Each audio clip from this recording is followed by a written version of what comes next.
গণেশের মন্দিরে যাবে কি তোমার বাবার মন্দিরে যাবে আমি বলতে পারবো না। ঠিক আছে, তুমি অপেক্ষা করো।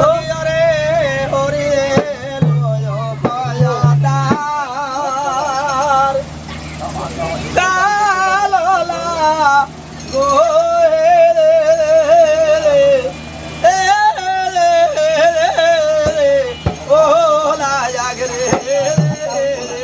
বেউলার ভায়া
শোনো গণেশ দাদা, আমার বাক্য না দাদা, তোমার বাক্যটা কি আমাকে বলো দাদা।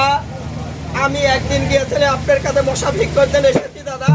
আমি একদিন গিয়েছিলাম ওই গঙ্গার ঘাটে, সেই গাঙ্গের ঘাটে চান করতে গিয়ে তার পদর দল আমার গায়ে পড়ে সেই বাসর শ্রদ্ধা করতে গিয়ে সেই সতী পতি পেয়ে অহংকারে মত্ত হয়ে আমার পূজার কথা ভুলে গিয়েছে।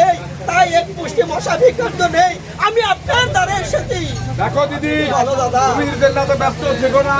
আমি এক্ষুনি তোমার গায়ের ময়লা তুলে আমি এক্ষুনি মশা বানাই দিলাম।